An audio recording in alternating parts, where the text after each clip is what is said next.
Hello there and welcome to Racehorse Movies, the show where two film fans take a racing sheet from last week, pick a random horse name for each other, and from that name pitch a movie. In the pitch, to flesh out our movie ideas, we may include such things as stars, directors, composers, best boys, and stable boys. Maybe not that last one. Hoping none of our ideas have to be put behind a screen and shot. The sky's the limit, the horses are on the starting line, the jockeys are frothing. It's time for Racehorse Movies. Hello, and welcome to another episode of Racehorse Movies. My name is Graham Thomas, and I'm joined by the mighty, the manly, the musky Mr. Luke Searle. How are you? Hello there, everyone. I am doing marvellously. Thank you so much for asking. And Graham, may I say what a delightful introduction that was and how accurately you hit all of my main tenets of being. Oh, I've got all a quiver. Thank you, man. Cheers, dude. That was a lovely introduction. And hello, everyone. How are we all doing?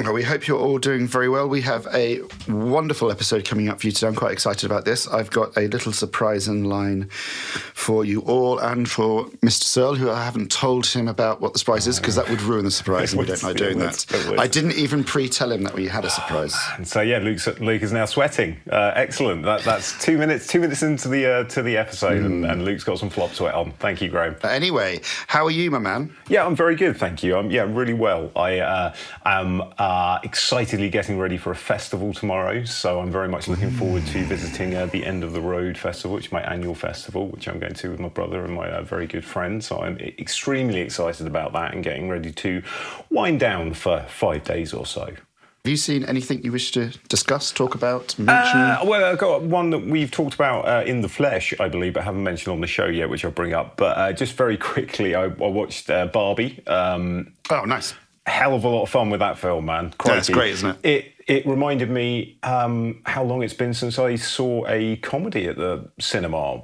I can't remember laughing as much as I did during... I laughed a lot during Everything Everywhere All at Once, but there was a lot more to it than just, as there arguably is with Barbie, actually, man. But it was really... Everything Everywhere at Once, you'll kind of forget the laughter towards the end because it's just crying your eyes out. Yeah, exactly. Yeah, the minute the rocks show up, it's... Yeah, exactly. I'm putting like massive googly eyes on my glasses to try and hide my tears. So Barbie. Yeah, so I loved it. I really, really enjoyed it. It had me laughing for the entire movie, as I said, and that reminded me that I haven't done that in such a long time. So I got a double whammy of like pleasure just from the doing and then being like, it's been so long. Oh, this is a comedy that works. It's really good. Nice. What about you? Have you anything else that you've cast your delightful eyes upon, sir? 3 things, 2 of which came at the same time, or one after the other. Yesterday at the Prince Charles Cinema, I saw a double bill in 35mm of The Terminator and Terminator 2 Judgment Day, which was wonderful. Obviously, we love those movies. They're absolute masterpieces. It's been a while since I've seen them. It's been a long time since I saw them back to back, and even longer since I saw them in the cinema.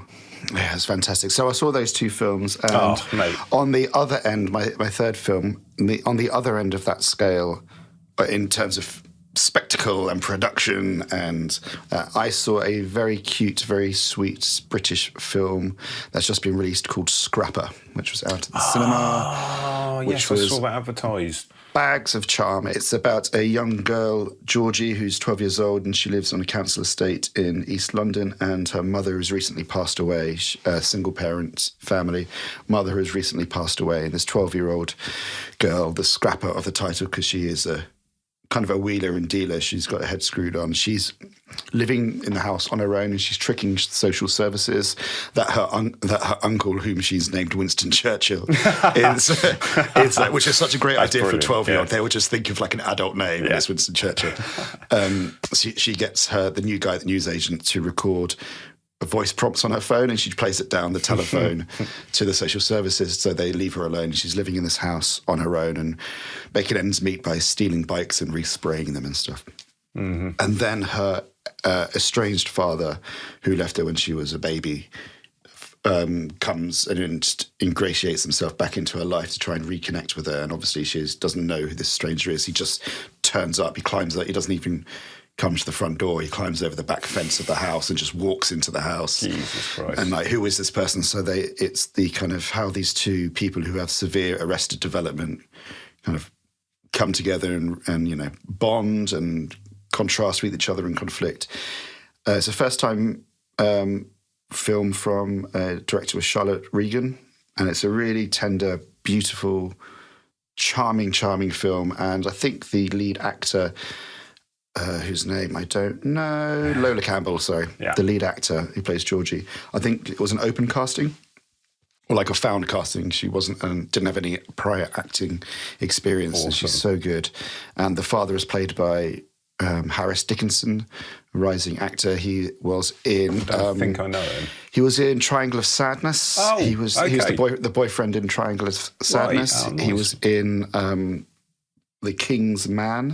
Mm-hmm. He's a really, really great actor. And he's very, very naturalistic and...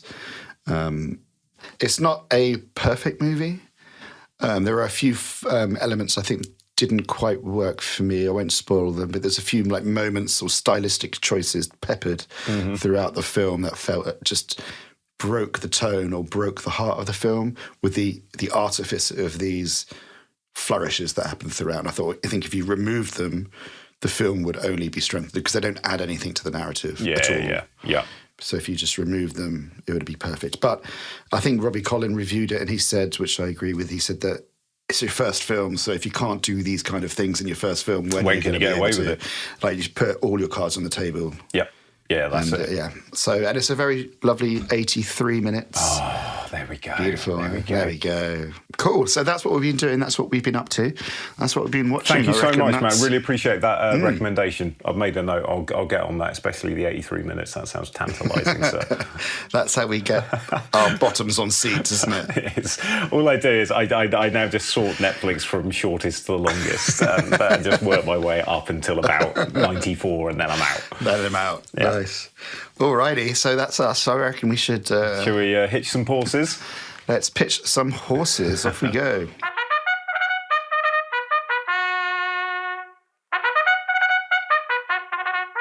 Okay, so we are at the 6 p.m. at Thirsk, which had, I believe, 13 runners, of which I gave you Joan's Angel and you gave me Starlight Stanley. Starlight Stanley, yes, I absolutely did. And I believe that I went first last time. No. So I think you should go first this time, if that's okay with you.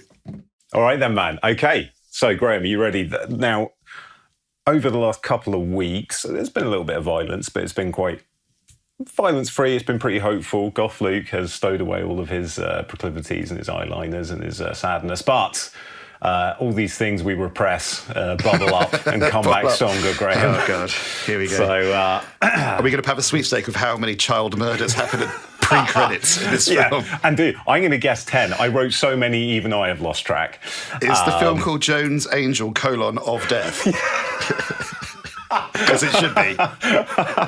All right, so, Joan's Angel. Let me take you all to the Appalachian Trail, Graham, deep in the woods. But before that, we're going to open the film with the skinning, bloodletting, and preparation of a rabbit. Mm-hmm. Strong, gnarled hands are working deftly on it. We've got the sound of the forest surrounding us. There's a rifle next to the bench that this rabbit's getting skinned on. There's glimpses of a cabin in the background. There's a whine of a dog. The hands rip off the skin in one smooth, sharp tug and smash cut to Joan in her 30s. We meet her on her last video call or whatever with her best mate. She sat at a camping spot out in the middle of nowhere. She's got the car behind her. She's in the car. She's got the tent on the roof. She's got like a little kayak folded up on the back and whatnot, and is prepping for a nice little time out in the forest. A bit of R&R, man. And then suddenly there's this roar of bikes, and this stops her from sort of talking for a second. And this is where we're introduced to Gregory Toussaint and his low-level gang. And he leads this crusty-looking procession of a flatbed Ford and a bunch of sort of scramblers and dirty bust-up little bikes sort of following in its wake. One of the bikes sort of peels off from the procession and comes next to Joan's car. Hey, pretty lady, all of that kind of nonsense. She just rolls the window up and completely ignores him. He's about to step off his bike, and then another biker comes over to him, shouts him to leave her the fuck alone. And the flatbed Ford revs, and Gregory hangs his head out the window and bellows, stop fucking around and get! And And the men sort of like drop straight in line and they follow, man. Joan wraps up the call. She heads off on a smaller footpath, not the sort of access road that these guys have gone steaming up into the piece. Mm-hmm. Nice. It's green, it's verdant, it's beautiful. The tinkling of the river in the distance, the scuttering of animals in the underbush. It's absolute paradise, man. She's taking a few snaps with her camera, just having a really nice time, man. She's settling into the rhythm of the walk. She's getting calm. Mm-hmm. We cut back to the bikers. We see them now roll up at the place they were heading to, this sort of secluded, rough-looking shod clearing, surrounded by very dense forest, and they start just like setting things up. Gregory Toussaint gets out of his car, limping with this knee in a brace that's rusted and has been there for probably about half of his life by the look of it. And he says, "Real good, boys, real good. Deal is done. We's about to get paid, so fucking eat." Shindig ensues. The boys start pulling out barbecues and bourbon, man. The flatbed truck gets let down. They start to cut loose the gang, man. We see them wrestling, whooping, pulling out a barbecue, as I said. And as this is all going on, sort of the camera which sort of starts to pull focus into Gregory, stood at the back. He's not whooping or wrestling or doing any kind of celebrating. He's having a real nice head-to-head with his number 2, Dick's Holiday. What's his and name? we don't Sorry, hear Dick's what they're Holiday. Dick's Holiday, D-I-X. Yes. Yeah. We don't hear what they're saying at first. We're kind of more still sort of wrapped up in this party that's happening. And then we zoom in a little tighter and we just see Gregory look to Dix and say, "He check out?" And Dix says, "Nope." Gregory just gives him a nod and Dix turns and we see him reaching into the back of his waistband. So we're back to Jackie, and we focus on 2 of these guys, Jackie and Cobb, who've been like wrestling. These are the guys that we think that Gregory and Dix were talking about. They push away from each other, laughing, swearing, having a grand old time. Cobb grabs this American football from the back of the 4-bed. He fucking absolutely hoofs it towards Jackie and goes off way into the forest. Jackie runs to get it. And then we cut back to Joan. Mm-hmm. She's taking a few snaps. She's having a real Snow White old time out there, man. When suddenly this football comes crashing down through the trees and just smacks down into a bush next to her. And then Jackie breaks through the foliage and he raises a hand and he's sort of to greet her and, "Well, if it ain't the pretty girl." And then bang, his head's gone.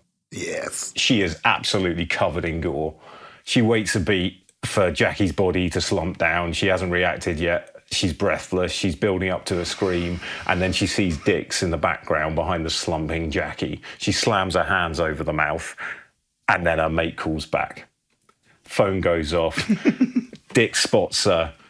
She gets the hell out of there. She turns, she runs, man. Cue this frantic, scrabbling, tumbling chase. A crack or 2 of pistol shots, rifles behind her. Limbs of trees are like tearing at her. She's falling, she's rolling, she's dodging in and out of the trees. Voices, shouts, tentative whizzing shots. So now we cut away from this action and we see that same rifle that we saw at the start of the movie when we saw the skinning of a rabbit, and we just got this like mid shot on some legs, a rifle being held by a side and a dog sitting next to that rifle. The dog's ears perk up and a growl hits real deep in its throat as it starts to hear some gunshots, and then just from above the dog you hear a voice saying, "Easy boy." And this is where Annie Coote Norton enters the scene, and Kilburn, her Alsatian. Another shot. This has got Annie's attention. Her and the dog break into a quick trot. They break out over this sort of ledge, dropping down to this body of water. They see sort of figures running on the other side of the river. You see sort of Joan running slightly ahead of these 2 other guys that are chasing after her. So Annie picks up the rifle, shoulders it again. All of her actions, we see the running, we see the working with it. It's all very deliberate and very measured, and there's no panic or anything about her at all. She's almost seems curious as she's doing this. Bang, there's a shot, goes off. We see Joan fall, she stumbles, she hits smack bang into the water, and she's rolling down. She's going out of sight. Annie shoulders the rifle, and it's a move as smooth and deliberate as the skinning of a rabbit. She goes, "No, that's that then." She walks away. Kilburn stays at the edge of the overlook. She's whimpering. She's, "Get, damn it, over here, dog." He continues to whimper. Annie reluctantly brings the sights up. She's looking down the scope of her rifle, and just in the distance, she can see Joan surface from the water and the arms waving. Annie puts the gun down, sighs, fuck. Starts the brisk, regimented jog down the riverbank towards where Joan is being swept. So now we cut back to the two guys that were chasing poor Joan. One of them, Ringworm. He's on the edge of the river, breathless. He's quite elated from the thrill of the chase. And behind him's a dude called Cobb Fowler. He's looking pretty nervous. He's got wild eyes. He's still absorbing the fact that his mate Jackie got blown away. And he says, look, just go back. Like, I'll go back and I'll just say, like, everything's fine. She's dead. She went in the water. You hit her. We saw it, man. And Ringworm's like, I ain't even seen her bleed. You think that old bastard will take that weak-ass kind of talk from me? And Cobb's like, is his name Ringworm? Ringworm. Yeah, it's his nickname, Ringworm. And Cobb is like, look, well, I don't give a shit what you think, man. I'm going to go back and I'm telling him she's gone and you can run around here all the time you want, man, but we're going to get back because no one's in the mood for doing anything, especially chasing through the woods all fucking night after what's just happened, man. So we cut back to Joan now. And she's floating down the water in the fizz and the bubbles and the madness, and she struggles to the bank. Bag's gone. She heaves herself up, bleeding from the shoulder a little bit, and where the bullet whizzed past. She's completely dazed. She's gathering herself together. She's taking a bit of a physical inventory, seeing what's going on. Looking down, rips a strip off the shirt, wraps it around the arm, where the blood is coming from, obviously, and then looks over at the far side of the river, wishing that she could get over there and try and get some distance between her and the guys who are fast approaching. And then suddenly there's a crashing of feet and Ringworm is on her before she can even think about moving. He's got his gun drawn immediately, he's gulping, and the two of them are stood meters apart from each other, and she's just frozen. He's kind of frozen because he ain't necessarily ready to blow anyone away, as much as Ringworm likes to shout about that with his mates when he's had a few jars in him, man. And then he clicks back the hammer, and bang! His chest just vaporized, man. Annie has blown the guy away from a distance. Annie's the predator. Joan turns, runs, stops for a second, doubles back for the gun, and all of this we're witnessing through the sights of Annie. And Annie just goes, good girl. So we cut back to the clearing. The music and fun and food and all that kind of malarkey's gone. And it's just replaced by Gregory losing his shit, man. Who is fucking this? Who's fucking that? And all the fuck to hell, man. Cobb breaks through at the middle of this rant. Terrible timing, Mr. Cobb. He's completely breathless. Gregory rips him up by his lapels. Where the fuck is she? Have you got a kid? And Cobb's like, look, she's dead. Gregory is starting now. He's like, right, we got access roads all the way down this side, and we got the river there, man. I'm going to go around on the access road in the Ford because I ain't walking shit on this knee. You boys, you're flushing her out. You're bringing her out to me. You either catch her or you get her in front of me, and that's what we're going to do. Now move. Everyone, get on. So we're going to have Joan just sort of surviving. She knows that she can't go back. So we're going to have, at this point, we're going to have a bunch of these gang members, man. They are all there for fodder, obviously. And I want to have, at this point, I want Joan to come up against one of the gang members again. And I want there to be a lynx attack. I want to have like a lynx. Nice. Joan squares off against the lynx. She's like already bleeding. The lynx is very interested about this. She's backing up. Other member of the gang comes in and she's just like, oh, sweet, high five. I'm out of here, man. It absolutely starts to savage him. Joan slips away. Can we have, before the gang member interrupts, Joan maybe fends off a little lynx, the first lynx, like throws a rock at it. It's like, okay, cool. And then she turns around and then there's another lynx and another lynx, and like raptors or something like that. And that's just clever girl. Shoot her! Shoot her! So that's exactly it. Because you can imagine like this frantic Scrabble. This whole movie's a frantic Scrabble, man. Apart from when like badass Annie the Coot is in town, man, obviously, because we can relax when she's on board. But everything from Joan's perspective, it's just frantic. So yeah, it's crash, tumble, cave, we've got a cave, this is good. And then yeah, from there, exactly, that was like a sexy Roy Orbison lynx, and it did things to me. Wowzers, I've never been so immediately derailed. That was... yeah, so, and then pad, and then like the bad guy will appear on the top of the crest that she fell from, the caves down there. He scrambles down, she gets flip out of there, lynx fight, torn apart, man. And we cut back to like Gregory every now and again, and we hear the screams on the radio. He's getting more and more livid. Can you get livid if your men are dying? Oh, I'm livid. I think so. I am absolutely livid.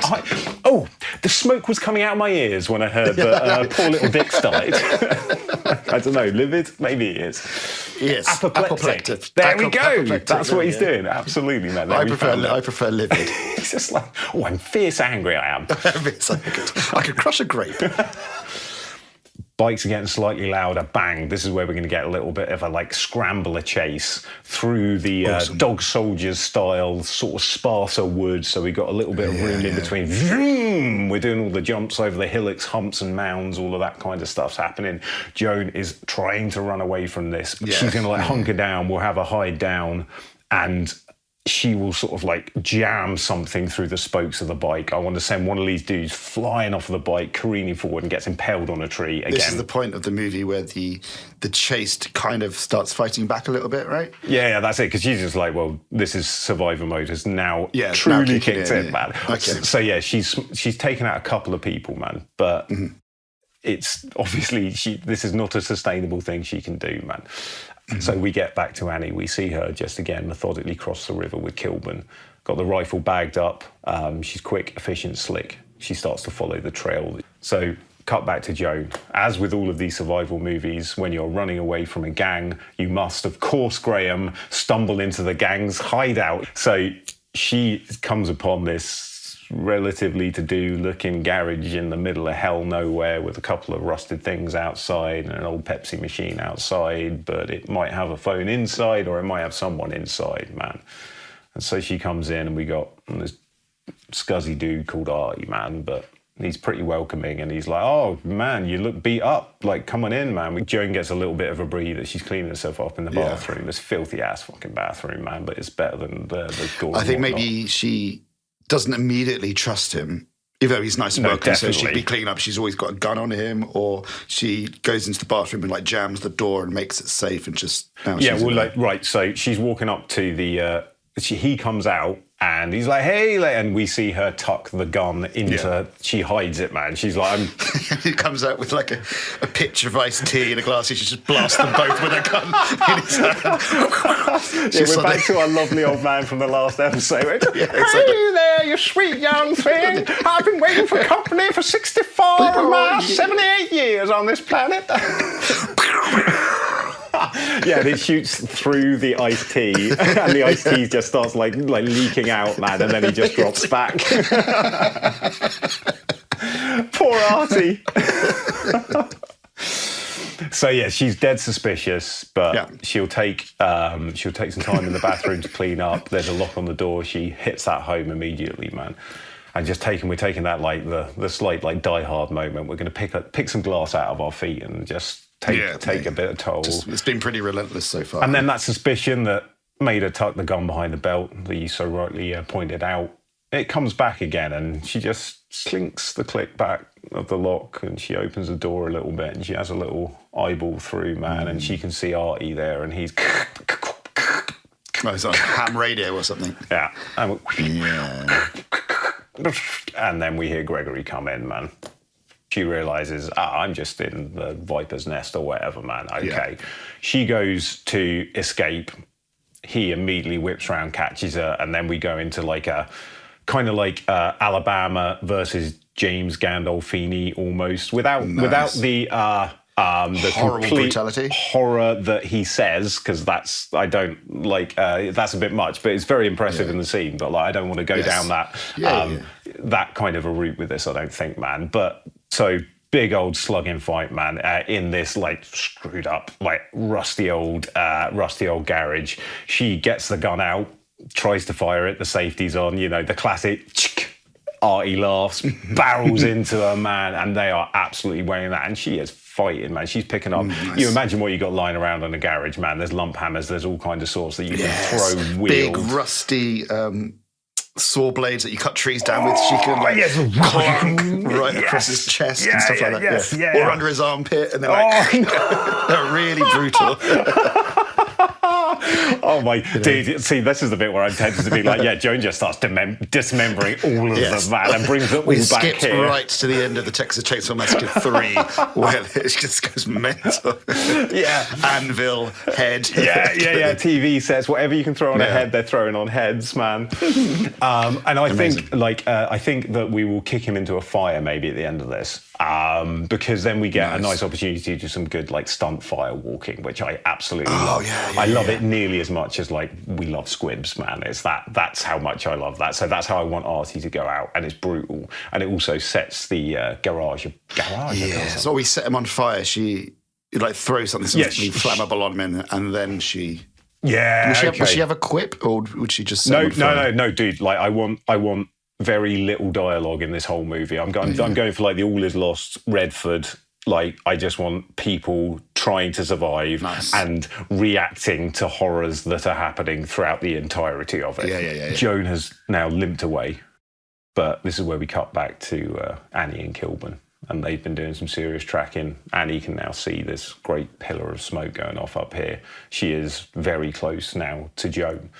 Kilburn immediately gets the scent, and he leads Annie through the carnage. And we find Joan just slumped. She's sort of finally just exhausted and spent, man. And this is where we get the shot of Annie leaning forward, stretching forward her hand to Joan. And sort of the sun is behind her. It's all blasted out. And then there's a, on your fucking feet.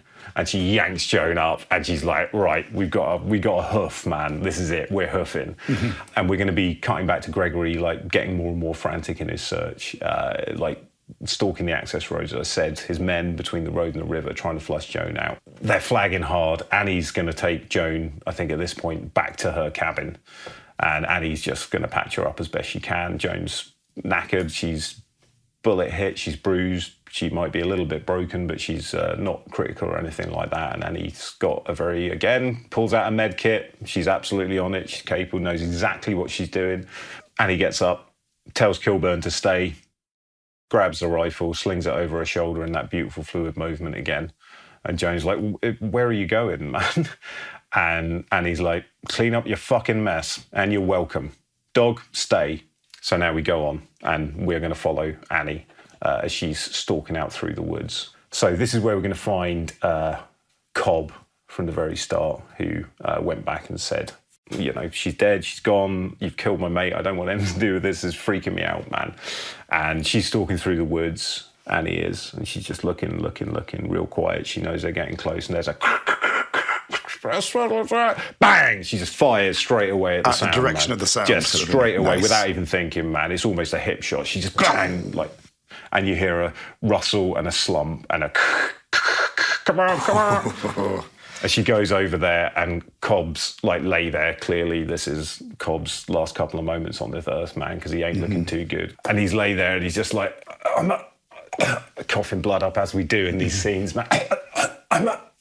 I'm a cop. Twist. And Annie just looks down and says, some good that did you. Bang! Wow. We cut back to Gregory prowling across the access roads. He's getting less and less callbacks from his boys now. He's got him and Dix are the only people that he knows are around because they're both sat in the goddamn cab. He hears that last gunshot that Annie's fired off, and he's calling everyone. No one's answering, man. So he jacks it out, and he pulls his broken leg out of in the knee brace, pulls it out of the truck and starts to limp his way into the forest and says, Dix, get down there, you keep looking, man.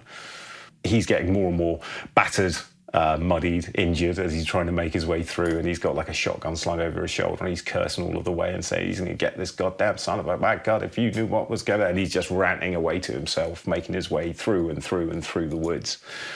And he comes out to the cabin.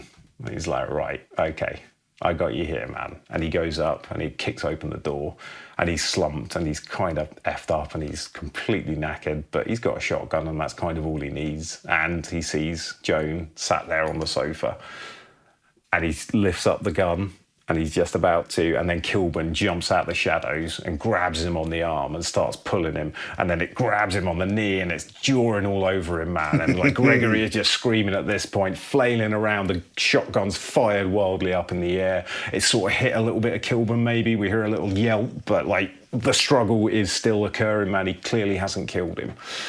And then we see Joan lean forward, she grabs the gun, and as Kilburn is pinning Gregory down to the floor, she just blows him away in two quick bang, bang, manages to get the safety off. She's learnt from her mistakes, man.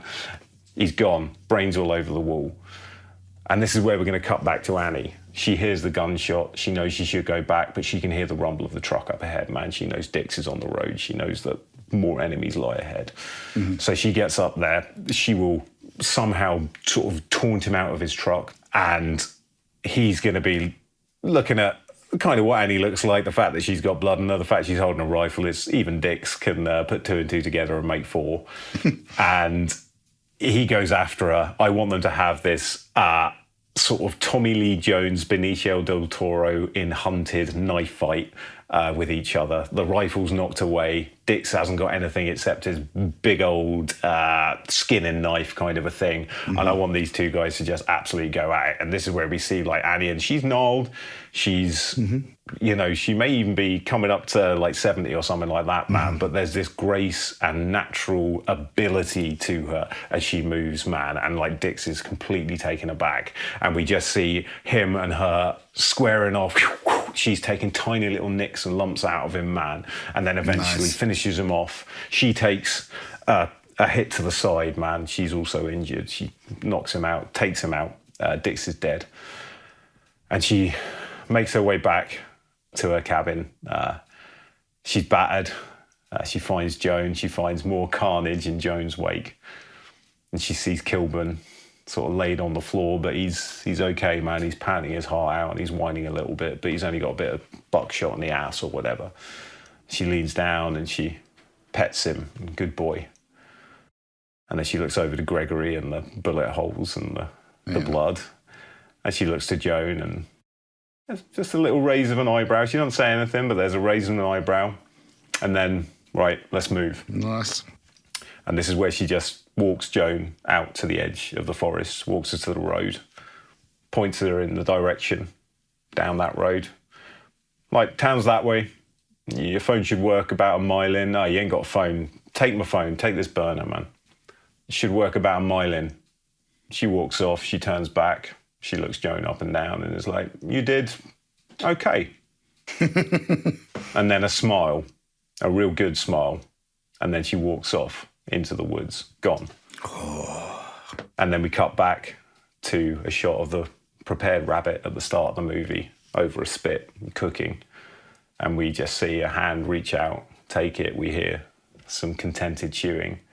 We see a chuck, a scrap, and we see Kilburn leap up and grab the scrap of meat. There's a contented sigh, and then credits. That is not a second over 90 minutes, is it? Oh, no, yeah, dude, I think we might be like 78 minutes in that one. Yeah. Oh, yes. Oh, yes. I am having that. That was awesome. I loved it. I like a taut, straight up chase thriller.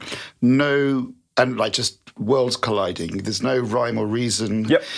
You don't know anything about why the bad guys are there doing the bad things. They're just there. Yep. You don't need to know that they're executing one of the guys that didn't check out. Doesn't matter. We're straight into it. Hit the ground running. Bam. Exactly, man. Yeah. Okay. Well, let's not stand on ceremony, man, because I've just got so many cards of castings and ideas. I've got loads. I'm all over it. This is it. Oh, that's what I like to see, mate. Amazing. All right. Okay, man. Okay. Well, okay. Right. Good. Okay. Well, but before we get into it, though, I have done something for this. So the reason why I've got so many different casting ideas is I've done, because when you started talking, I think, oh, it's a bit like Wrong Turn. This is awesome. I've done contemporary casting and I've done full 90s casting. Oh, Just to shake it up a little bit so we can see. Mate. Oh, okay, man. Okay, all right. Should we start with contemporary and work backwards? Okay, yeah. So what have you got? Sorry, I'm just jumping all over your pitch. I apologise. I'm just what really are you talking excited. about? That was so tense and so perfectly executed. Every beat was hit that needed to be hit. So, some casting, man. Casting, I've got, yes, please. A couple of guys, right. So, for Joan, the titular Joan, I was thinking maybe Zoe Kravitz, Rooney Mara, I thought could probably do. Ooh, okay, I reckon. nice. I just want Grace. that, like... Yeah, great. Yep. And now, but this was all... Basically, all of this was because I wanted to see this actor in the role of Annie the Coot Norton. Okay, who have you got? And it was the minute that I thought of her doing all of these things, the minute I thought of this actor, she started doing all of these violent things, and I was like, well, that's kind of awesome. I want to see you do that. Okay. And I've pegged Frances McDormand for this, man. I'm crossing all of the ones off my list because that's perfect. Yes. I just so want to see her do the like Nicolas Cage did with Pig, and I think Frances McDormand is one of the warmest, most amazing, beautiful. That's why the smile at the end when she says she did okay, and then smiles, like Frances McDormand will do the best smile to counter how sullen and quiet she has been for that entire movie until then. Okay. So, okay, who else you got? Who have you got for Gregory? Nick Nolte would be my ideal. Oh, like an leader. Older, proper. Yeah, okay. like real, like. I was skewing younger. You know, that's what I like. Nick Nolte. But if we do go a bit younger, I've got Michael Shannon or Gary Cole. Maybe would be good as doing that villainous, cold, slightly less and shouty like Nick Nolte would be. They could maybe, I think they could play around with that. For the cop, and this did start with Cobb Fowler. Like there was a point where I was writing him, and I was like, oh, he's an undercover cop, and we're going to bring this in, and it's going to be like blah blah blah. And I was like, I don't care, and that's it. So, but anyway, I would still like that. Nonetheless, I would still like him to be played by Elijah Wood. Man, I would love him in that role. Oh, lovely. Yep. Yeah. And he'd sell that desperate, sweet, I'm a cop, big-eyed Elijah kicks in, man. Yeah. I'm a cop. And then, I don't much fucking care. Bang. Bam. Dicks, I had Joel Edgerton. So in Edgerton, they would have more of a, if it was Nick Nolte, you can imagine a protege level, because it's like 30 years between them, I assume. Yes. 20, more like a father-son, protege, training up, kind of handing over the baton of whatever organisation they're part of. Well, actually, we could get Edgerton on board for directing as well, actually, because he does a mean job of that. That is a great shout. Who have you got for director? Edgerton's a great shout. I genuinely, speaking about it, I really wouldn't mind, and I like him in the cameo, just in that smaller role as Dix. I think he'd really use himself very, very well, man. Other than that, I've got obviously Saulnier, man, because that's that's who I was referencing copiously. We got okay. I've got a ton. So for Joan, my contemporaries for Joan, I had Jennifer Lawrence. Yeah. I had Samara Weaving. Yeah. And I had a younger, early 30s, I had Melissa Barrera, she's in the last two Scream movies. Oh, definitely. Yeah, absolutely. For Gregory, I had, it's an obvious one, but I had Walton Goggins. Why didn't I think of Walton Goggins? Why am I not always thinking of Walton Goggins, I don't know why Graham? you're not always thinking of Walton Goggins. Oh, that's such a good shout. And I also had Timothy Oliphant, because I was thinking of Walton Goggins. So I'm getting Timothy Oliphant. I was looking at you, but I was talking to her. Yeah, okay, man. Yep. Then I had Josh Holloway. Might be quite good. He would be brilliant, definitely. I'm really against type in a kind of stunt casty kind of way. Paul Rudd. Nice. Okay. I can imagine, because we don't really see him stretch out, but sometimes it's quite nice to see when an actor brings the dark side, because they're never given the chance. So yeah, I was just imagining like the baseball cap and the check shirts and the hunting rifle and the kind of... And then it would be nice to see him grubby. Yeah, I reckon he could bring a coldness to it, I think. And and maybe like a little bit of warmth at the beginning when they're around the campfire, and he's chatting to his men, knowing that he's going to execute one of them. Yeah, and then he's just quite friendly. So I thought maybe Paul Rudd, but I don't know. That was a left field choice. I'm kind of excited by that idea, actually, man. I really also would really like to see him just get mean, just pure mean. Now, for Annie, I had Angelina Jolie, because I wasn't thinking 70s, I was thinking like a little bit younger. And absolutely flexible as far as that goes. And then I thought Jodie Foster. Yeah, she would be amazing. Would be really good. Absolutely amazing. And then my top two in reverse order. Susan Sarandon. Oh no! I think she would be so badass at that role. She'd be amazing. Like, she would be really good, man. And my top choice, and this is the first thing I wrote down when you introduced Annie, like looking at the scene, capable of slinging the rifle with Kilburn. I just wrote one word. It just said Streep. Dude, because this brings it full circle to the River Wild. Yeah, Meryl Streep. Oh, mate. I mean, I'm totally sold on Frances McDormand. 100%. Yeah, well, dude, now all I want to do is like, now the sequel. It's a team up with the sisters. Then Annie, yeah. She hooks up with her sisters, and it's the other two. Right, for 90s, because this is a very 90s kind of film, isn't it? It's so 90s. It's incredibly 90s, man. Right, for 90s directors, I had Catherine Bigelow, Rennie Harlan, Joel Schumacher. Schumacher, he could start to do his Tigerland. I'm going a bit indie. I'm chucking my budgets down a bit. I'm apologising, 97 for Batman Forever. This is my... Yeah. Rennie Harlan, obviously, because of Cliffhanger. Oh, there'd be so many good explosions as well. We need, so the garage would need to explode. We could get Jan de Bont post-Speed. That'd be good, wouldn't it? Yeah, and we want, he's bringing the grit. He's like, I've done the blockbuster. Now I'm going to go and, do my little movie. So for my 90s casting, for Joan, there's three. I think one's more 2000s, I think. So for Joan, I had Eliza Dushku, because obviously I love Wrong Turn and I love Eliza Dushku. Absolutely, yes. Then I also had Alicia Cuthbert.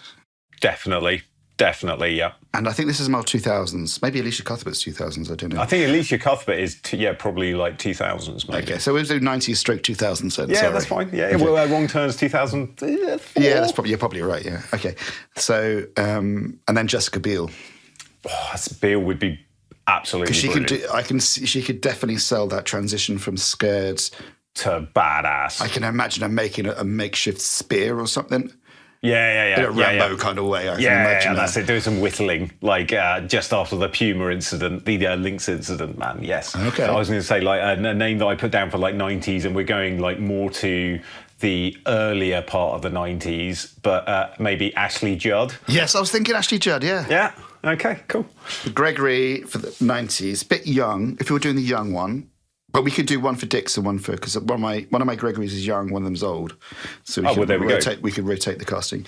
Gregory, I had Kiefer Sutherland. Oh, fair, yes. Yes. So, but he would be a good Dix if we're going older. So my older Gregory was J T Walsh. Oh! He's written it down. He's written down J T Walsh.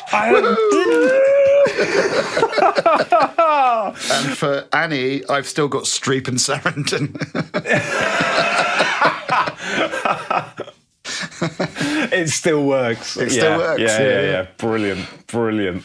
Oh, mate, I love that. Oh, yes, and J T Walsh would be such a wonderful Gregory. A 90s John McTiernan for the 90s would be good.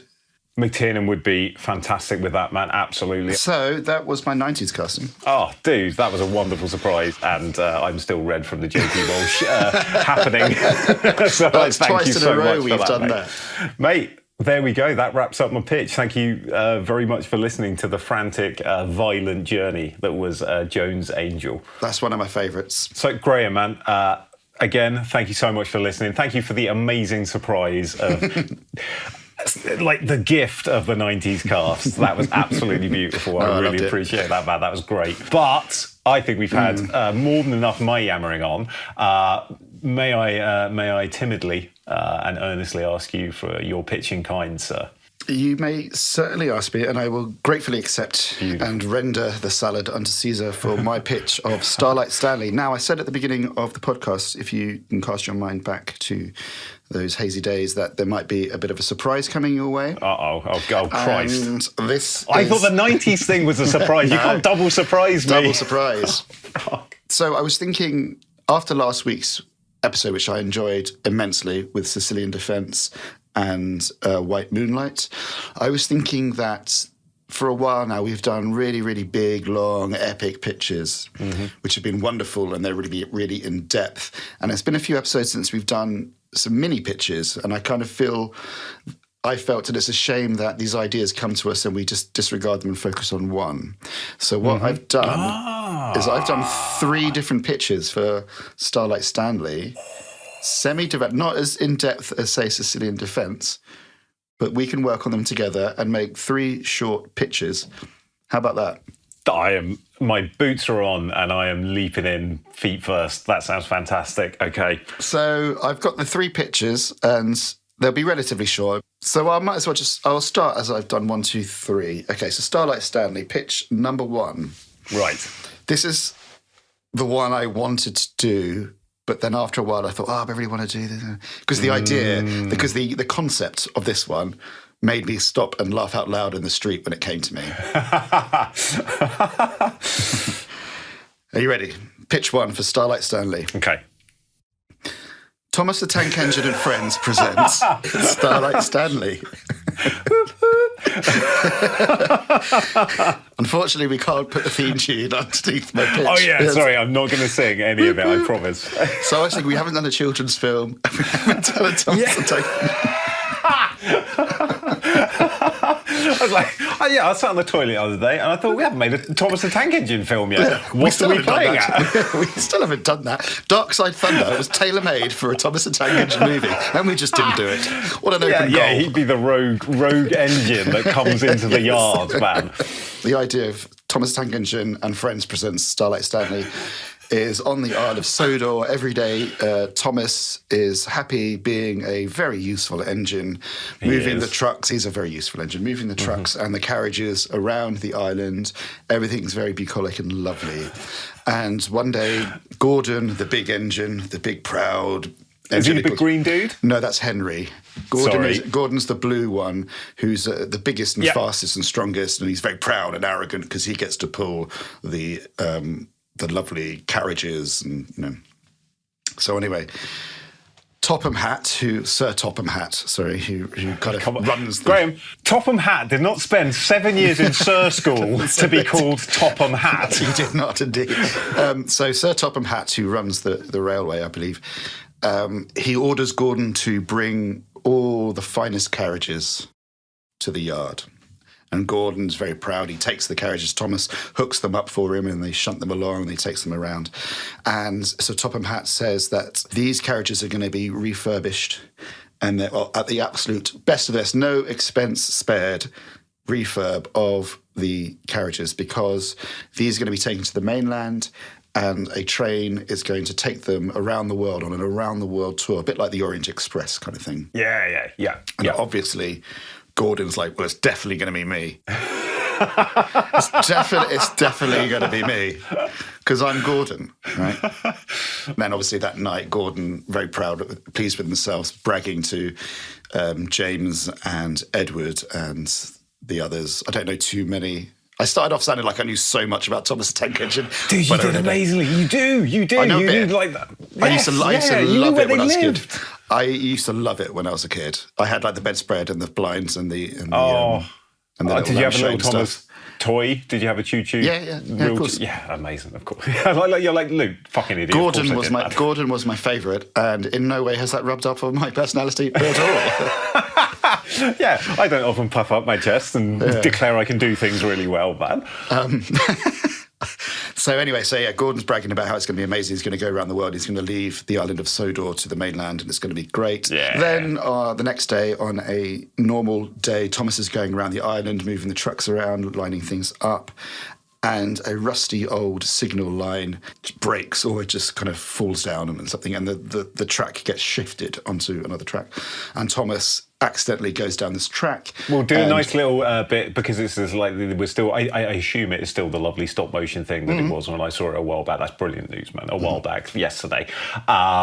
So we'll have like a cute little goat will be like munching around, and it'll get something caught on it and it'll meh, meh, and then run off, but it'll switch to the tracks. Yes. Yeah. Wonderful. Yeah, I like that. And Thomas careens down this disused track by accident Maybe it's at sunset, and he finds himself in a dark and disused scrapyard with these, and he kind of gets lost because the tracks are all going around the big circle because it's this old scrapyard. Yeah, right? and there's those like turny track things. He's on his own, Turntables, that's the bad, yeah. and he gets all kind of turned about, and he gets lost, and he's sad, and he's worried that he's going to stay there. He's not going to get home. He's going to have to sleep outside. He'll get found in the morning, but he's going to be late for work. And we can do that. It's getting like kid scary, so it's not really scary, but it's like maybe one of the bits you'll remember as a kid where you're like, oh, that bit was kind of creepy, wasn't it? As the night settles and sound carries, he starts hearing a song, someone singing, and he trundles around the yard, and he finds, maybe under a tarp or something, this old, really, really old locomotive that's like half built, rusted, and is singing away, and it's crooning in a lovely, like, American accent. I always, when I was writing, I was thinking like a Frank Sinatra kind of a croony voice. Can like the smokestack on the top of the chimney be at an angle like a cocked hat kind of a thing? A jaunty angle, please. And Thomas says, I'm lost. Who are you? What's going on? And I've never been here before. Are you okay? And the engine says, I'm Stanley. I've been here for many, many years. I was built in America, and I was going to be the most wonderful engine that ever lived. I was going to carry celebrities on a big world tour for their music. And I've had them all sing inside me. I've had all of them and we were going to go on this lovely tour, and I was sent over to the mainland for refurbishment, and I never heard back from anyone, and I've just been left here. So I think maybe like the company, he was the Starlight Railways or something. Yeah. Went bust. Or the war happened, but we can't mention the war because it's Thomas Tank Engine. Yeah, dude. Let's just do like at this point. Let's just slam a really like we'll get some newsreel footage of the actual war and we'll just splice it in halfway through. By the way, kids, this happened. Like I wanted to be like with the swastikas advancing across it, all converging on the island of Sodor. I wanted to be like the bit on like in The Fifth Element when Leilu watches like she's learning about all the horrors of man for the first time. And we get the newsreels of like speeches on the balcony at New. And then just hard cut straight back to Thomas's face and his big eyes like looking round. Slowly backing away. So Stanley is there and he's rested. He's just been there all his life, really. Thomas goes back in the morning, or maybe Stanley tells him how to get out. And Thomas goes back and he tells the news to everybody, and he brings Edward with him. Because Edward always wants to help out. He's a good engine. He's a lovely engine. Yeah. Lovely engine.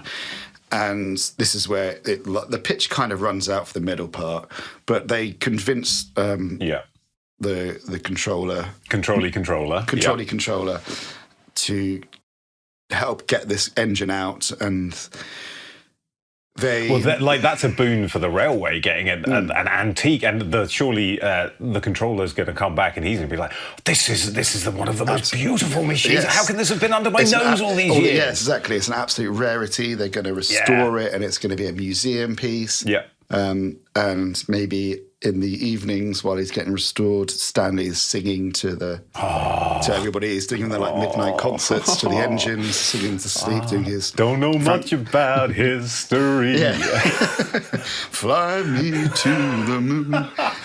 Lots of croony songs, and the engines to start. Even Gordon, who's like, look, get him out of my way. And that's fueling montages of everyone getting, fixing him up, and... Yep. And Gordon at first doesn't like the attention that Stanley's getting. He doesn't like the fact that he's parked next to him because he's really dirty and grimy and I'm shiny and lovely. He doesn't like it.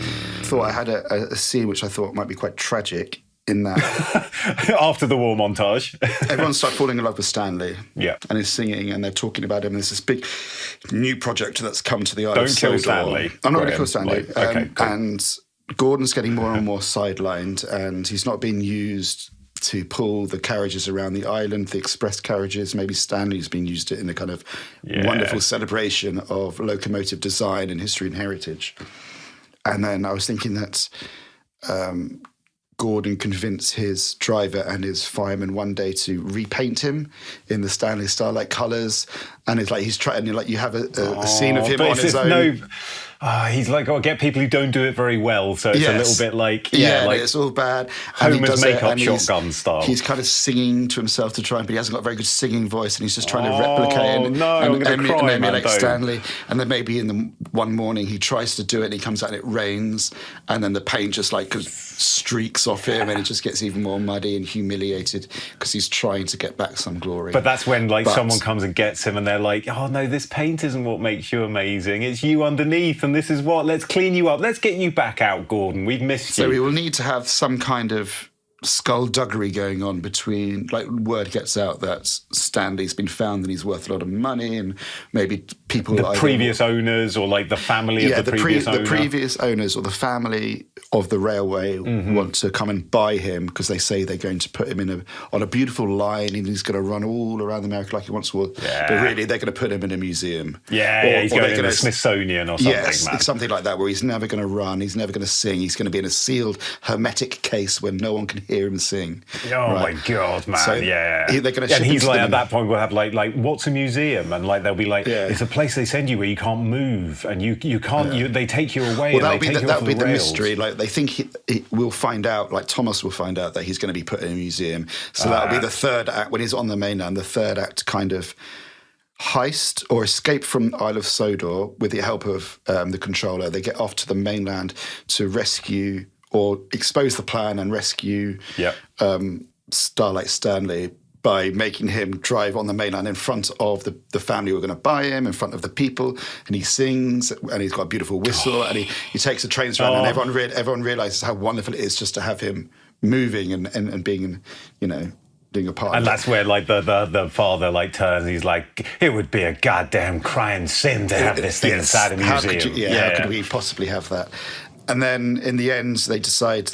Gordon says at the end, he says, "Okay." One of them become good friends, and he helps save the day. And as a reward, Sir Topham Hatt says to Gordon, "Thank you so much for saving Starlight Stanley. And Gordon, I would love it if you take these carriages on their tour around the world." So which Gordon will say, "Of course, it'd be an honour, but the honour should be Starlight Stanley's." Yeah. And so Starlight Stanley gets to be like the Orient Express and sing his way around the world and gets sent off the island of Sodor with Thomas and his friends all waving goodbye and having a little sing-song under cover of Starlight as he trains away. Oh, dude, Starlight Stanley. That was pitch one for Starlight Stanley. Beautiful. That was an absolute delight, and I haven't thought about Thomas the Tank Engine for so long, man. So are we going to have... I'm not sure if Ringo still does the voiceover for Thomas. No, I don't think he does. To quickly cast it, I would have Ben Whishaw as the voice of Thomas. We'll get Paul King to direct it, obviously. It's basically going to be Paddington voice. Like Hugh Grant will be Gordon. Ben Whishaw will be Thomas. Brendan Gleeson as the Henry, maybe, or the narrator. Bang, there we go. Brilliant. And for Stanley, I'm not sure. We need we might get we'll probably get an actual singer. Well, dude, I was thinking Josh Groban. Yeah, okay, done. Perfect, Groban. Because he's in kids' movies, and he's really funny and very good natural on-screen presence as well. So there we go, man. That's a whole movie right there. Mate, we made up 80% of that. We just made up right now. All right. Okay, that's pitch one for Starlight Stanley. Pitch number two. This is a bit of a 180-degree turn in tone. Oh, God. Okay, right, so, wait. Thomas Tank Engine. Check it out. Thomas Tank Engine. Lion face, lemon face. Yep. Pitch two, The Blitz. World War II, The Blitz. Following a bomb, and the track of the bomb as it goes and hits a train. It's a train that crashes into an orphanage. And Starlight Stanley is born. The drums come back. All right, so it's The Blitz. It's World War II. Right, The Blitz. Cool. East London. Stanley, by day, is a normal bobby. In his little neighbourhood, I don't know, in Bow or Mile End or whatever it is. And then by night, obviously, he's a night patrol for the Blitz, like making sure everyone's got their lights off. Yeah. And as he goes on his little patrol, I guess, or his beat, around this little neighbourhood. Obviously, sing songs, and it kind of calms people down. And they give him the name of Starlight Stanley as he's just kind of wandering around doing his bits, keeping the spirits up. Wait, can I just interject and say I love Stanley already a lot? Yeah, he's a lovely dude. He sounds amazing. And it's going to be this is going to be a very much kind of a East End London knees-uppy kind of folks together. They wake up one morning after a raid and, they're refixing their shops with those signs more open than usual and stuff like that. But there's some strange happenings have been going on, like in the underground station and stuff. Like maybe some bodies have been found that don't look like they've been blitzed. They don't look like they've bombed. Maybe they're kind of torn up a bit like an animal did in. Maybe the zoo was hit last night. Yeah. You remember when the gorilla got out last year? Yeah, exactly. So this kind of happens more and more, and there's talk around there, but Starlight Stanley is trying to keep everyone's spirits up, and the community are rallying around. And I'm going to rattle through this one. And they do. What happens is they find out that inside the doodle bugs, inside these V2 rockets, they are like monsters, these genetically made monsters. Oh, mate, oh my God. This Nazi plan is to drop these over London, set these genetically engineered monsters loose, and let them wreak havoc like that. It's a new weapon in terror. It's a new... Yeah. The tone of this, I'm thinking like an Attack the Block kind of tone. Yeah, definitely. And what they kept that. You find these monsters during a raid underground, and they kill a couple, or maybe they capture one, and one of them's like, "Hey, go blimey!" Like they recognise the monster is actually they recognise the monster as like an airman. It's like a captured British pilot that's been genetically engineered and sent back over to install even more terror amongst the by running around the street shouting, "Hey, go blimey!" Did you see that? That's Derek, that is. He was Hurricane pilot, I swears.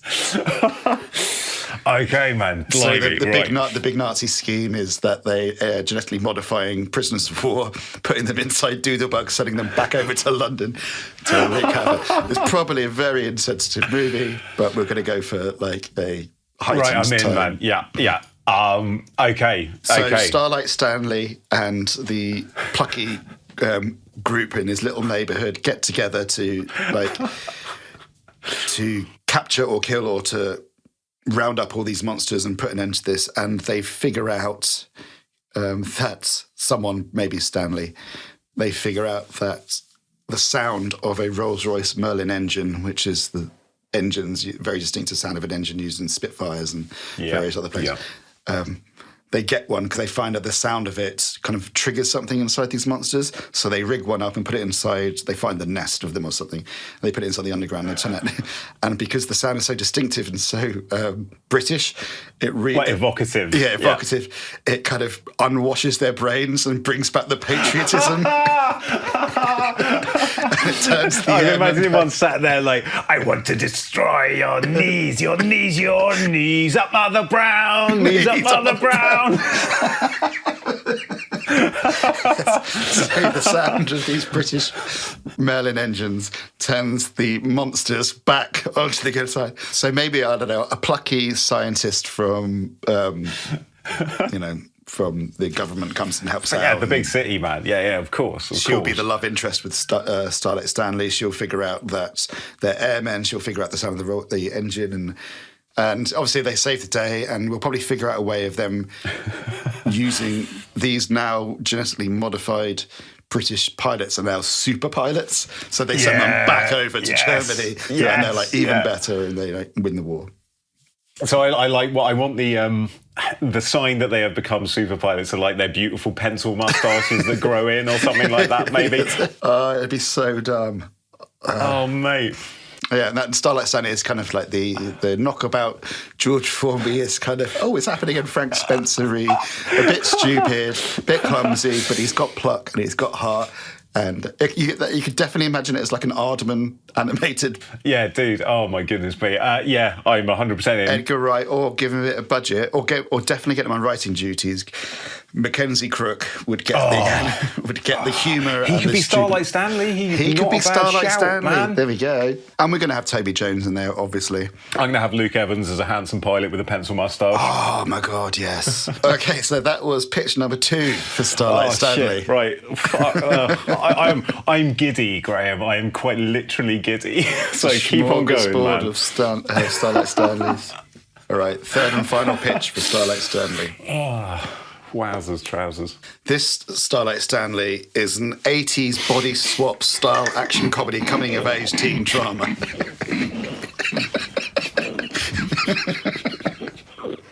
I think I've made Luke choke to death. Excuse me, I'm so sorry. Yeah, carry on. I'm back. Yes, as I was saying, it's an 80s body swap style action comedy coming of age teen drama. What could be more simple than that? Okay, right. So Stanley is an awkward kid whose family have relocated from England to California in the 1980s. His mother unfortunately passed away a while back, and his father is trying to keep everything together.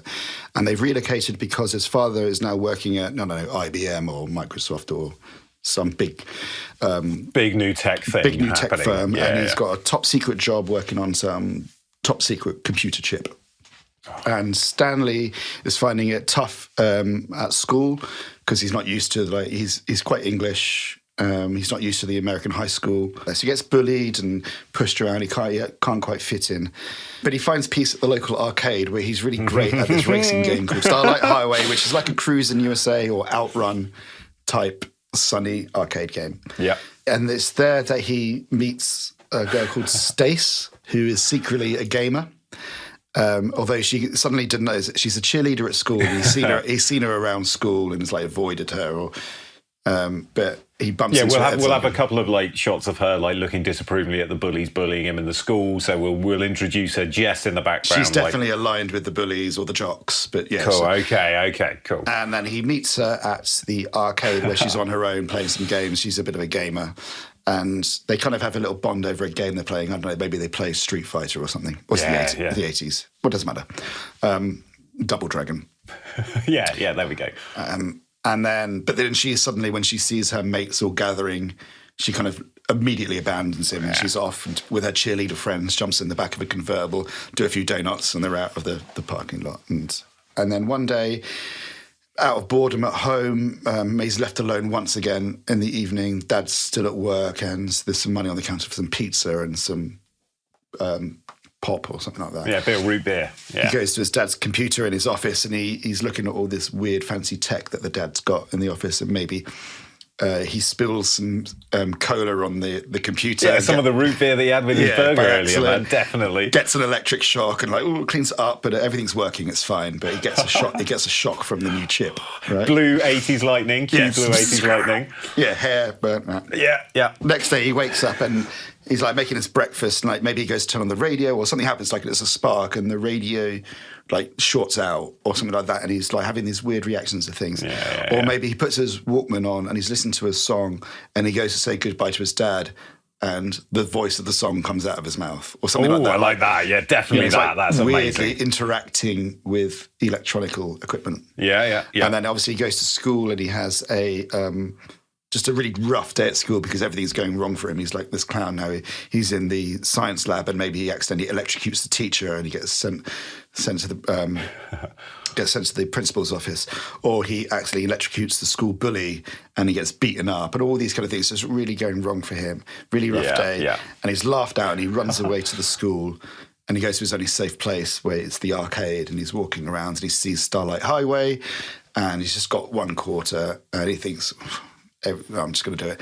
Puts in his quarter, presses a button, and bam, he's in the game.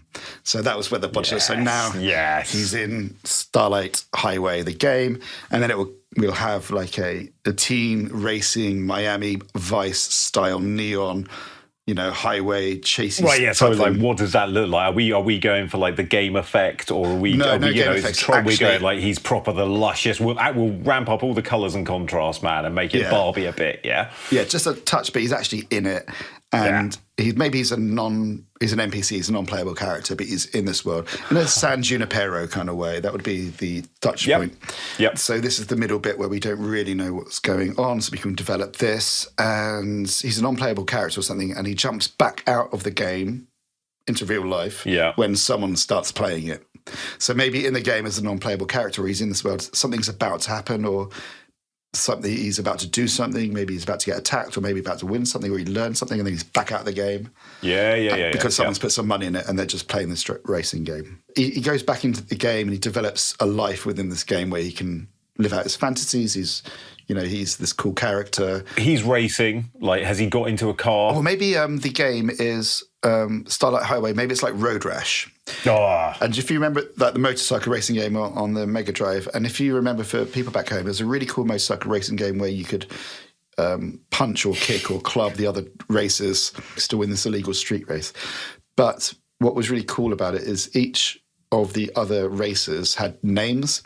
Yep. They all had character names. They were non-playable characters, but you would see as you're going through the race that X was behind you or Y is in front, and they all were different skill levels of racer. So maybe he jumps into a similar kind of situation. Definitely, where he's a non-playable character, but he has a character name. And he's getting... He ends up, on the first time in there, he ends up somehow on the riding one of the bikes. And like you say, just as something like he's about to meet the first one of these named NPCs that he has to battle. That's when he's back out. And it's like, what? Oh my God. Yeah. So we'll have something that we haven't thought about yet where he keeps going back in and gets further and further. Some threat, some mystery or whatever, but maybe he finds something in this world that his presence in that world is breaking the game, or it's going to destroy the universe, or something like that. But so in order for him to complete this mission that he can only do piece at a time, he has to come back out into the real world, and he has to convince someone to keep playing this game and train them up in the real world to play it, so that he can, the longer they play it, when he's there, so they can. So of course, that person's got to be Stace, right? Yeah, of course. So they team up. And training montage, he's training the game, they're learning together, he's going in there, they're like a team. She's controlling the main character, and he's the non-playable character. Okay, yeah. Something like that, I don't know. Yeah, that absolutely, yeah. Third act twist, she gets sucked into the game. Okay, shit. Right, so then maybe they're both in there, and they've got to somehow get their way out of Starlight Highway. They've got to save the game, literally like save game, which is the game world, and get back out to the real world. Yeah, and save the universe of the game and get themselves out without getting trapped in there forever. I'm definitely doing a Back to the Future ending with the flying car bit. So what happens is they come out the game, and it ends with them at school, but this time, like, the dad's still been working on this chip. And he's managed to make this chip really small, and he's got a handheld device for this chip now. So now at school, the kid's got the chip, and he's got a handheld, kind of like a Game Boy, but with this version of the Game Boy, with his powers that he's got from somewhere, he can conjure elements of the game into the real world this time. So he can bring things this way. So they're at school. Stacy tells the bullies to piss off, and she's with Stanley, and they rush out of the school, and everyone follows them like, oh my God, what's happened? It's so cool. He pulls out his Game Boy thing, summons the amazing motorbike or the car. They both get on it, and they drive off, and as they drive off, he hits the button, and they pixelate out of the real world to emerge into the game world, where they drive off with a real cool night starlight drive down a highway with the synth blare in. Yeah. Let's get some roll credits. Yes, Tangerine Dream starts throbbing, 100%. Man. Yes. That is my third pitch for Starlight Stanley. Holy mother of pearl, Graham, man. I feel awash and spoiled with pitches, man. I feel like I'm in at a campsite. I am that surrounded by pitches, man. That was absolutely amazing, mate. Flipping heck, dude. There we go. That was my third pitch for Starlight Stanley. Wow. It's been a long time since we've done micro or mini pitches, I guess. And I wanted to get some out there. I'm so glad you did. That was genuinely. My head is. I've got whiplash from going from place to place and situation to situation. But I don't even know what's happening. We started with a chase, man, and you kept the energy of that chase that we started in that first pitch. You've just slammed it through to the end, my friend, man. What a baton boy. Whew. Look how red. So, guys, I'm talking to you here because I'm as surprised as you are, as you can tell, because of all of Graham's surprises that he's leapt on me and how joyful they were. I hope that you guys have enjoyed that as much as I did, because we've just got a bonus triple bill at the Mine Cinema, and I think that might be the first time that's occurred. So sneaky. This is like you came to watch the first movie. And then around 11, when everyone should be kicking out, oh, lo and behold, Lloyd fires up another. Bang. Encore after encore after encore. Thank you, Floyd. Absolutely excellent. Well, thank you, Graham, first and foremost, man. No offence, Floyd, but you're getting the thanks first, man. That was excellent. I really, really enjoyed that. Wow. Yeah, I'm going to need to lie down after that, mate. That was amazing. Thank you for my surprises. I'm glad you liked them. I liked doing it. But let's see what comes out next week. Should we choose some horses for that eventuality to play out? Of course. Bring on the ponies, Boney. All right. Where should we go? I've selected a race that I think might be quite nice if you're up for it. It's in a very beautiful city. Where are you taking me, Graham? I think we should take the train, the choo-choo Thomas Tank Engine train, on the mainland to Bath. I am extremely up for going to Bath. That sounds absolutely lovely. Bath is a beautiful spa town. One of my favourite spa towns. It is. It's absolutely glorious. It's lovely. Many a nice old boozer as well, man. It is lovely. So in Bath, we will go to the 355 big stage higher handicap. Okay, man. Okay, let me have a butcher's. 14 runners. 14, a smorgasbord of runners for us to choose from. For you, I am going to give you one that I hope you do what I want you to do with it. Oh, God. Okay, Luke's getting sweaty again. But you might not. I'll give you my alt pitch for what I would do with this film. Yes, excellent. All right, man. Far out. So I'm going to give you Stiletto. Ooh, yes. I like that. I like that a lot. Right, I'm going to write that down. You can do with that. All right, well, for you, dudes, I absolutely cannot resist this name because of our shared love of a certain country's output of movies, man. And that is Australia. And the horse I'm going to give you is Fair Dinkum, mate. Fair Dinkum. All right. Yes, so indeed. we have Fair Dinkum and Stiletto, and we are on the verge of annoying, upsetting, and offending and alienating a large portion of our listeners next week. I can only... With what I'm going to come up with Fair Dinkum. Yes, and far be it from me to apologise on anyone's behalf. You can apologise on my behalf. Melbourne, on this one. Sydney, I apologise on Graham's behalf and mine for starting this whole debacle for what happens next week. Fair dinkum. And if that doesn't make you guys want to tune in and join us again, then I don't know what will. Woo, that was high octane, high energy, wasn't it? I loved it. Oh, yeah. Well done. Oh, yeah. We did Nicely it. Okay, done, well, I guess that just leaves nothing left for us to do other than to thank you, the glorious listeners. Thank you, Mr. Searle, for your beautiful pitch for Joan's Angel. That was fantastic. Thank you, Graham. And we hope that you join us next week. And in between now and then, we will hope you look after each other. Take care of yourselves, your family, your loved ones, friends, strangers in the street, everybody around you. And enjoy movies, enjoy music, enjoy art, enjoy life, enjoy everything. And until then, goodbye. See you later, guys. Take it easy. Well, there we have it. Another episode of Racehorse Movies is over. We both hope you had as much fun listening as we did coming up with these films and recording our pitches. If you enjoyed this, please share it around with your friends and loved ones. And if it wasn't your thing, I don't know, maybe share it with someone you miffed with. Who knows? If it's not for them either, maybe you two can build some bridges over that connection. But if you did like picking up what we put down and you fancy checking out some more content from us, then head over to theneverpress.com to take a gander at our novels, poetry and other bits and bobs. Anyway, that's about enough from us. Hope to have you back next time for some friendly chat and barely thought through pitches at Racehorse Movies. Ta-ta!